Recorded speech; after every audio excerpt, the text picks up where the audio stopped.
नमस्कार, ओम शांति। एक बार फिर आपका स्वागत है एक मुलाकात कार्यक्रम में। प्रयागराज की भूमि से ब्रह्मा कुमारीज कैंप में स्थापित गॉडलीवुड स्टूडियो के द्वारा हम आप तक ये कार्यक्रम पहुंचा रहे हैं।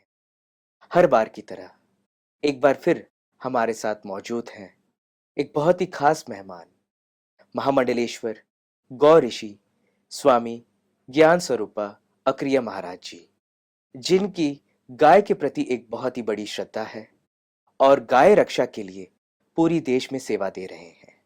तो आइए उनका स्वागत करते हैं। स्वामी जी, आपका बहुत बहुत स्वागत है। नमस्कार, हरिओम। नमस्कार, हरिओम। हाँ जी, ओम शांति। ओम शांति। तो स्वामी जी, अभी हम जुटे हैं महाकुंभ पर्व पर। तो आपका अभी तक कैसा अनुभव रहा है और आप किस उद्देश्य के साथ आए हैं? कैसा फील हो रहा है आपको? वैसे ठीक ही फ़ील हो रहा है। ये कुंभ जो है, हमारी परंपरा सनातन संस्कृति की रही है। अनादि काल से आ रही है ये परंपरा और हर 12 वर्ष के बाद महाकुंभ भरा जाता है। हमारे सनातन संस्कृति के अनुसार पुराणों में समुद्र मंथन हुआ। उस समुद्र मंथन में जो 14 रत्न निकले, उन 14 रत्नों में से एक अमृत कलश निकला।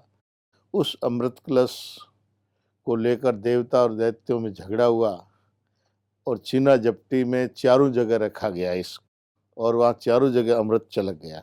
जी। तो जैसे हरिद्वार, प्रयागराज, नासिक, उज्जैन, जी। इन चारों जगह वो अमृत छलकने से उस जगह ये कुंभ भरे जाते हैं। जी। और वही सूर्य मकर राशि पर जब आता है और उस समय इस गंगा जी में अमृत छिलकता है। वो समय अभी हमारे पिछले 29 तारीख को मौनी अमावस्या जो गई है, जी। उसमें विशेष रूप से वो अमृत का योग रहा और उस अमृत योग छलकने का सनातन संस्कृति ने लाभ लिया है। जी। ऐसा हमारे पुराणों के अंतर्गत आता है। तो ठीक है, जैसा चल रहा है वैसा हमेशा अनादिकाल से चलता आ रहा है। अब उसमें ऐसा होता है कि समय-समय पर परिवर्तन होते हैं, जैसे जगह काल वही रहता है, परंतु उस राजा सिंहासन पर बदल जाते हैं, तो उनकी व्यवस्थाएँ अलग-अलग राजा के दिमाग से चलती हैं। जी। वैसे हमारे सनातन धर्म में विक्रमादित्य महाराज जो हुए हैं, जो आज हमारे सनातन संस्कृति में विक्रम संवत जो लिखा जाता है, जी। तो विक्रम संवत जो लिखा जाता है, विक्रमादित्य महाराज ने सनातन संस्कृति की धर्म ध्वजा को लहराया और सनातन को आगे बढ़ाया। ठीक ऐसा ही अभी हमारे 2014 से लगभग सिंहासन पर वैसा ही राजा आए हैं और जिन्होंने सनातन संस्कृति की ध्वजा देश प्रदेश विदेश तक लहराई है, तो उसके तो हम सराहनीय हैं ही जी। और पूरा विश्व सराहनीय है। परंतु कुछ चीजें उन्होंने ऐसी की है जिसको लेकर कुछ लोग अपने आप में आहत भी है। जी। जी। तो वो तो सभी जगह ऐसा होता है लगभग कि सबको तो कोई खुश कर नहीं सकता इस दुनिया में, जी। परंतु अन्य राजाओं से ठीक है। जी। जी महाराज जी। और महाराज जी, हम आपका अनुभव जानना चाहेंगे। आपने शाही स्नान किया, आपको कैसा महसूस हुआ वो उस वक़्त जब आप स्नान कर रहे थे? अपने आप जो आपके जो मन की भावनाएँ थे, कैसा महसूस हो रहा था? नहीं, शाही स्नान अमावस्या को मौनी अमावस्या को नहीं हुआ। अखाड़ों ने स्नान का बहिष्कार कर दिया। जी। जी। जी।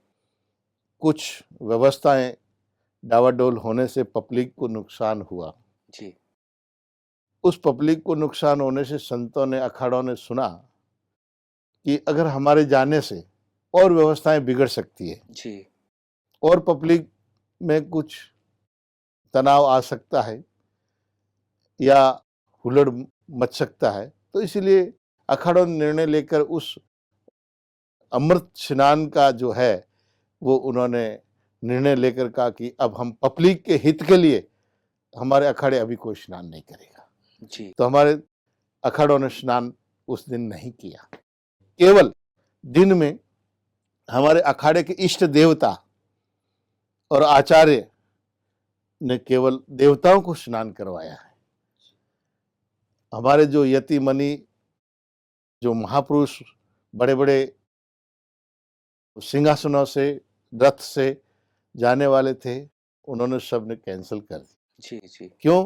क्योंकि जब रथ वगैरह साई लेके जाएंगे तो जगह चाहिएगी, जी और जगह थी नहीं, क्योंकि इतनी पब्लिक भर चुकी थी, जो पैर रखने को भी जगह नहीं थी। जी तो पैर रखने को भी जगह नहीं है, तो जब संत महापुरुष जाएंगे तो जगह जब खाली करेगी, तो जब पास में खाली जगह ही नहीं तो पब्लिक कहाँ जाएगी। हाँ जी इसीलिए पब्लिक के हित के लिए हमारे संतों ने, महापुरुषों ने, अखाड़े के प्रतिनिधियों ने ये निर्णय लिया कि अब हम पब्लिक के हित के लिए ये सुबह का स्नान नहीं करेंगे, तो वो स्नान नहीं किया। जी महाराज जी, तो अभी अब आगे करने वाले हैं आप? हाँ, आगे तो अभी 3 तारीख को बसंत पंचमी आ रही है, हाँ जी और विचार तो सबका करने का है, परंतु फिर हरी इच्छा है, परमात्मा की इच्छा हुई तो होगा, और अन्यथा अगर परमात्मा की इच्छा नहीं है तो कोई कुछ नहीं कर सकता, क्योंकि भगवान के बिना इच्छा तरवर का पत्ता भी नहीं हिल सकता। जी स्वामी जी, हाँ, नमस्कार। तो आपने जैसे कि बताया कि परमात्मा की इच्छा के अनुसार तिनका भी नहीं हिलता है। स्वामी जी, हम आपसे जानना चाहेंगे आपकी जीवन यात्रा के बारे में कि किस प्रकार आपकी ये अध्यात्म की जर्नी शुरू हुई। मेरे जीवन यात्रा के बारे में बड़े विलक्षण कुछ आयाम रहे हैं, जिस आयाम को देखकर मैं खुद अपने आप में विचलित हूँ। मतलब कभी कभी ऐसा लगता है कि भगवान मेरे से न जाने क्या क्या काम में लेना चाहते हैं। जी जब से मेरी बुद्धि काम करने लगी 4-5 साल की उम्र से, 4-5 साल की उम्र से मेरे अंदर अलग ही कुछ विचार चलते रहे हैं। जी मैं सुनता था दुनिया में राम भगवान, कृष्ण भगवान, ये भगवान, वो भगवान, अमुक अमुक सब बातें सुनता, परंतु मेरे अंदर से एक आवाज आती थी कि राम भगवान है तो भगवान की तो कोई जयंती नहीं होती है, जी और यहाँ हम राम जयंती मनाते हैं। हाँ जी कृष्ण भगवान कृष्ण जयंती मनाते हैं, पर भगवान तो वो है जो कभी, जिसका जन्म नहीं हुआ है, जिसका जीवन नहीं है, जिसकी मृत्यु नहीं है, जिसका रंग नहीं है, जिसका रूप नहीं है, निराकार है, जी वो सब जगह विराजमान है। वो सत्य है, चेतन है, आनंद है, ज्ञान स्वरूप है, अखंड है, एक रस है, यत्र तत्र सर्वत्र विराजमान है। जी वो भगवान अगर है तो फिर ये कुछ कुछ लोगों के, राम तो कुछ लोगों के हैं, कृष्ण कुछ लोगों के हैं, हम्म, अल्लाह कुछ लोगों की है, कुछ लोग गॉड कुछ लोगों के हैं, वाहेगुरु कुछ लोगों के हैं। एक उसको गाली दे रहा, वो उसको गाली दे रहा, वो उसको गाली दे रहा, वो उसको गाली दे रहा। ये भगवान नहीं हो सकते। जी ये भगवान के प्रतिनिधित्व करने वाले महापुरुष तो हो सकते हैं। जी भगवान श्री कृष्ण गीता में कहते हैं, हे अर्जुन, नरों में नारायण मैं हूं। यानी जो अर्जुन है ना, वो नर है, पर उस नारायण के स्वरूप में देखा जाता है। जी भगवान कृष्ण नर होते हुए भी नारायण है। भगवान राम मनुष्य होते हुए भी वो भगवान है। जी यानी उनको भगवान की एक उपाधि दी गई है, और उपाधियां दी हुई सब नहीं मानते। जी जो उपाधि मैं किसी को देता हूं वो सारी दुनिया स्वीकार करे, ये कोई जरूरी नहीं है। जी स्वामी जी या आप कोई उपाधि किसी को दें, या कोई मिशन बनाए, या कोई संस्था बनाए कि सारी दुनिया स्वीकार करे, ये भी जरूरी नहीं है। इसीलिए मेरे अंदर ये सब चीजें चलती थी, तो मैं खोजता था। यानी 5 साल की उम्र से मेरे अंदर ये चीजें चलने लगी। चलते चलते चलते मैं बहुत वर्षों तक भटकता रहा। भटकते भटकते एक बार हम हरिद्वार पहुंचे। हरिद्वार में एक आश्रम पड़ता, खड़खड़ी के अंदर, आनंदातीत धाम। अभी उन्होंने आश्रम बैरागी कैंप शेखुपुरा में बना दिया है श्री अक्रिय धाम के नाम से। तो वहां पर दोनों गुरु भाई आपस में बात कर रहे थे। तो वो बात जब कर रहे थे, मेरे दिल में एकदम वो शब्द इतने गहराई से मेरे चित्त को खींच रहे थे कि जो इतने वर्षों से जो ढूंढ रहा है, भटक रहा है, वो यहाँ पर मिलने वाला है। बस मैंने उनसे पूछा कि बताइए आपके गुरुदेव कहाँ हैं, मुझे गुरुदेव से मिलना है। तो उन्होंने बताया कि बहुत दूर एक कार्यक्रम है उनका, वो 5 दिन का शिविर लगाया करते थे, सत्य परमात्मा प्राप्ति शिविर। यानी वो 5 दिन के कार्यक्रम में उस सत्य परमात्मा का साक्षात्कार करवाते, यानी उसका बोध करवा देते हैं कि वास्तविकता में परमात्मा कौन है, जो सब उसकी ओर लालायित होते हैं। कोई गाली नहीं देता। हिंदू, मुस्लिम, सिख, ईसाई, जैन, बौद्ध, पशु पक्षी, नदियां, तालाब, जो सब उसकी ओर झुकते हैं, सब उसकी ओर लालायित रहते हैं, ऐसे परमात्मा का वो बोध करवाते जी। तो मैंने कहा, तो उन्होंने कहा, हमारे साथ में गुरुदेव थे, उन्होंने कहा बेटा अभी वो तो दूर है, कुछ दिनों में तुम्हें वहां मिला देंगे। संयोग से ऐसा हुआ कि 15-20 दिन के बाद में वो हमारे ही आश्रम में वहां उनका कार्यक्रम होने लगा। तो मुझे गुरुदेव ने बोला कि जिससे आप मिलना चाह रहे थे वो अभी जोधपुर में हमारे यहाँ आ रहे हैं। मैं वहां गया, बड़ा अंदर जिज्ञासा थी। उनका सत्र चल रहा था, तो हम पीछे जाके बैठ गए। उन्होंने मुझे एक उदाहरण दिया, मुझे ही दिया ये सोचता हूं, क्योंकि जो व्यक्ति सत्संग में या मुरली में बैठता है ना, जो मुरली में बात निकलती है ना, वो साधक को पूरी तरह से बैठती है, तब जान लो कि उसी के लिए बोली गई है परमात्मा ने जी। जैसे मैंने सभा में बैठा और सभा में बैठते ही सदगुरुदेव के मुखारविंद से, जो हमारे ब्रह्मा कुमारी ईश्वरीय विश्वविद्यालय में परमात्मा शिव प्रजापिता ब्रह्मा की वाणी को मुरली कहते हैं, और वो मुरली प्रातः जितने भी सेंटर है उनमें चलती है, और उसी परमात्मा शिव के मुखारविंद से पूरे वर्ष की मुरली चलती है आपके यहाँ जी। वैसे ही हमारे जो पूज्य गुरुदेव थे वो मुरली सुना रहे थे, और उस मुरली के अंदर सनातन में हमारे इधर प्रवचन भी कहते हैं उसको, और सत्संग भी कहते हैं, परंतु हम उसको मुरली इसलिए कह रहे हैं कि हम प्रजापिता ब्रह्मा से भी जुड़े हुए रहे हैं जी। तो सज्जनों, वह ऐसा हुआ कि उदाहरण दिया कि जैसे एक बार जंगल में एक शेरनी ने बच्चे दिए, और वो शेरनी ने बच्चे देकर वो अपने शिकार के लिए कहीं गई, पीछे से एक गडरिया आया, भेड़ चराने वाला। उसने उस छोटे छोटे पिल्लों को देखा, तो हर जानवर के बच्चे छोटे होते तो मोहक होते हैं।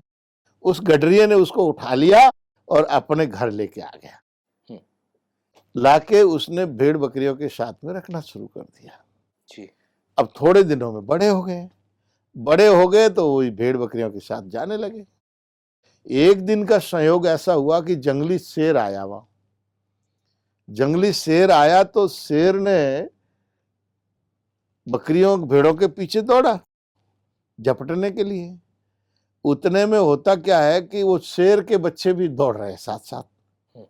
उस शेर ने देखा ये पागल है, ये तो मेरे समाज के हैं और ये क्यों दौड़ रहे हैं। ये उसने बकरियों भेड़ों को तो छोड़ दिया और अपने उस शेर को ही उसने पकड़े, बच्चों को जी। जो ही पकड़ा और चिल्लाने लगा, ओ छोड़ो छोड़ो छोड़ो छोड़ो, मैं मर जाऊंगा, तुम शेर हो मैं बकरी हूं। अरे वो कह रहा, बेवकूफ, तू बकरी नहीं है, तू हमारे ही समाज का है, तो हमारी जाति का है, हमारी ही परंपरा का है। वो कहता नहीं, आप देखो कितना चेहरा आपका बड़ा डरावना है, मेरा देखो बकरी जैसा है, अपना चेहरा नहीं दिख रहा है उसको जी। तो जंगली शेर को गुस्सा भी आ रहा है और उस पर हंसी भी आ रही। जंगली शेर ने उसको पकड़ के एक तालाब पे ले गया। तालाब पे ले जाके उसको दिखाया कि देख, इस पानी में तेरा चेहरा और मेरा चेहरा एक जैसा दिख रहा है कि नहीं? हम्म। तो उसने कहा हाँ बिल्कुल चेहरा तो एक जैसा है। तो बोले हम तुम एक हो गए? बोले नहीं नहीं, चेहरा तो मिल सकता है परंतु तुम्हारी और हमारी जो आवाज है ना वो नहीं मिल रही है। वो नहीं मिल हाँ, क्योंकि तुम्हारी आवाज से तो इतना डर पैदा होता है, मेरी आवाज से मिमी मिमी मिमी मिमी होता है। तो बोले नहीं, तेरी मेरी आवाज भी एक जैसी है।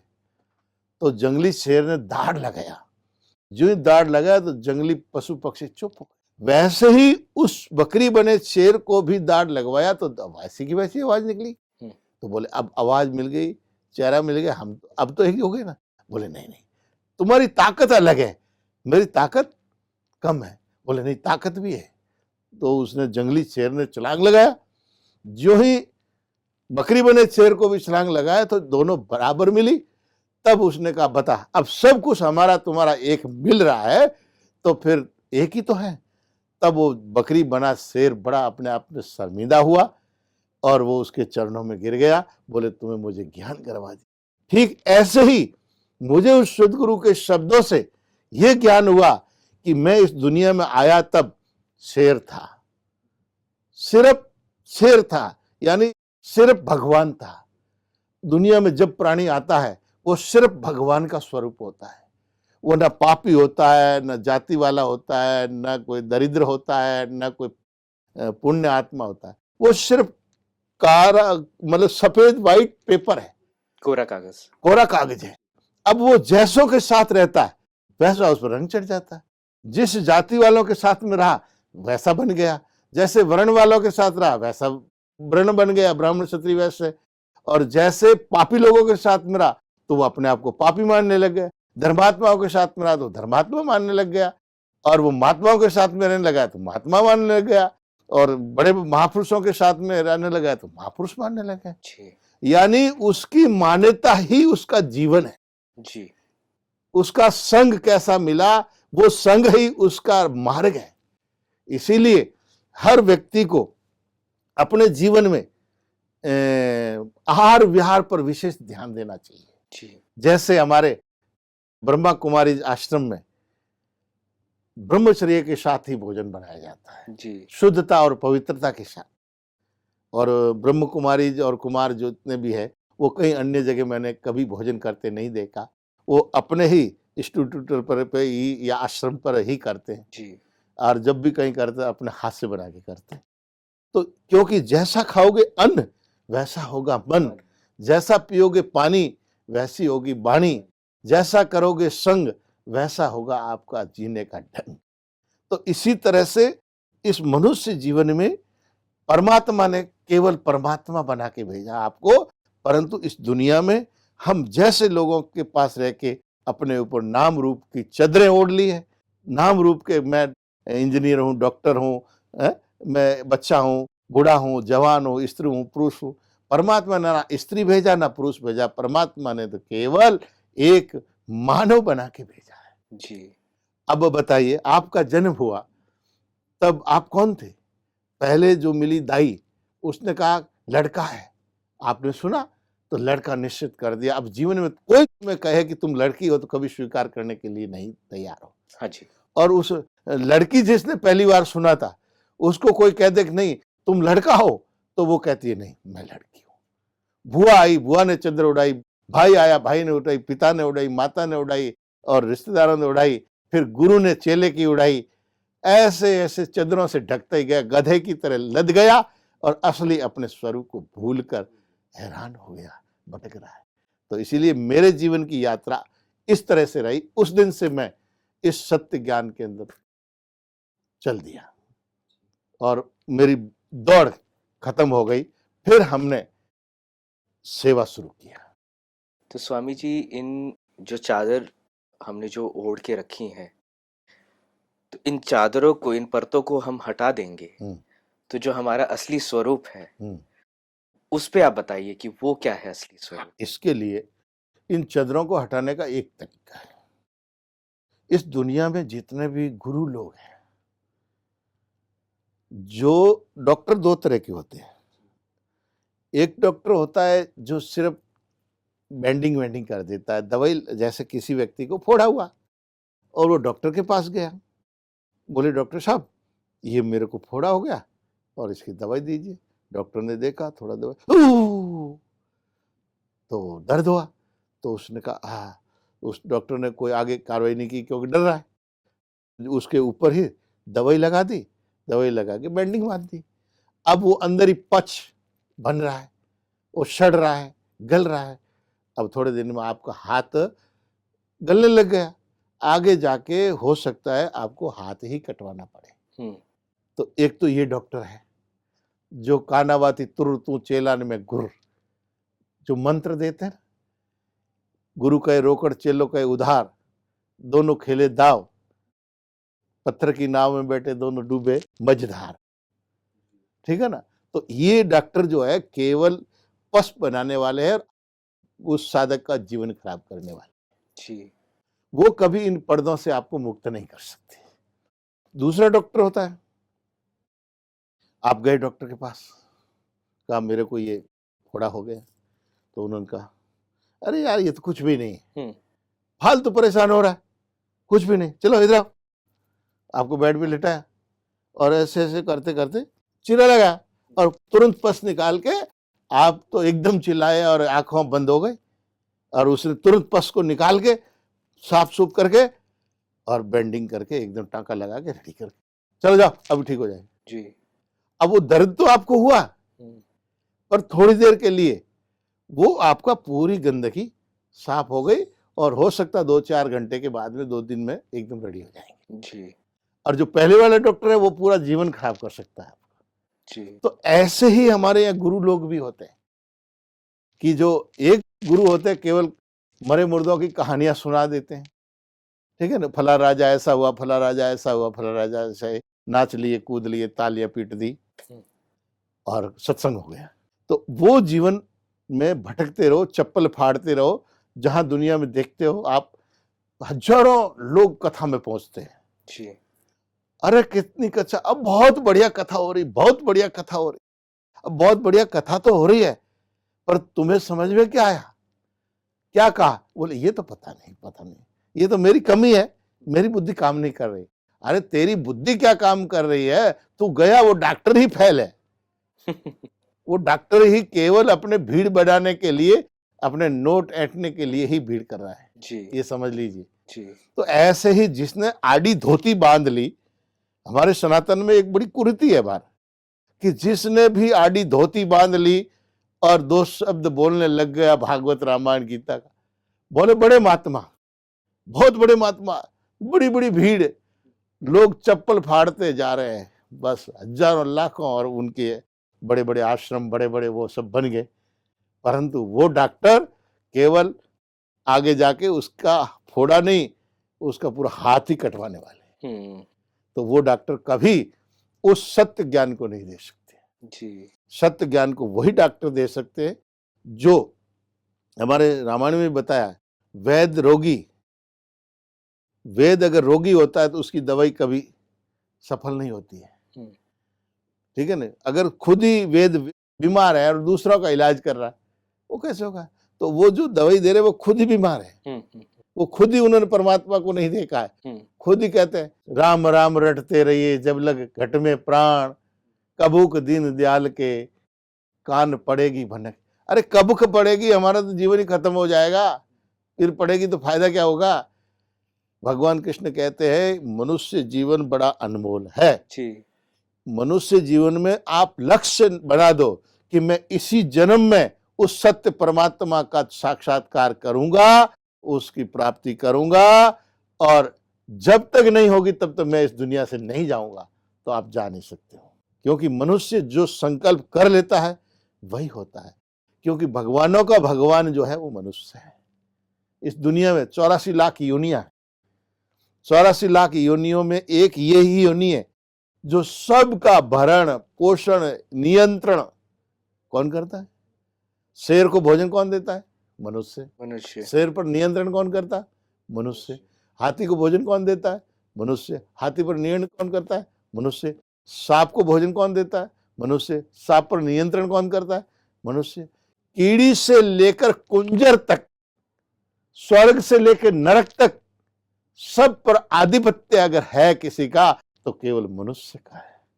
मनुष्य चाहे जितने भगवान पैदा कर ले और चाहे जितने भगवान को लोप कर ले, ये मनुष्य के पावर है। इसीलिए कहा गया धनी रो धनी कौन। एक राजस्थानी में कहावत है, मालिक का मालिक कौन है, कि मालिक का मालिक कोई नहीं है, वो परमात्मा है। और परमात्मा जो है वो 84 लाख योनियों का परमात्मा मनुष्य है। और मनुष्य ही जो निर्णय कर लेता है वो इसी जन्म में करके दिखाता है। यही मनुष्यता है। तो साथियों, जैसा कि आपने सुना, माँ का दूध और गाय का दूध दोनों एक समान होता है। इसलिए हमें गाय की रक्षा करनी चाहिए और गाय का सम्मान करना चाहिए। और जैसा कि स्वामी जी ने बताया कि ब्रह्मा कुमारी इसमें जो मुरली उन्होंने सुनी, जो ज्ञान अमृत उन्होंने प्राप्त किया, वो स्वयं परमपिता परमात्मा के द्वारा हमें मिल रहा है। स्वामी जी ने और भी बहुत सारी ज्ञान की बातें हमारे साथ शेयर की। तो उन्हीं ज्ञान की बातों को धारण करते हुए हम अपने जीवन को खुशहाल बनाएं और सुखमय बनाएं। तो इसी के साथ आपसे इजाजत लेंगे और अगली बार फिर एक मेहमान के साथ मुलाकात होगी। तब तक के लिए नमस्कार।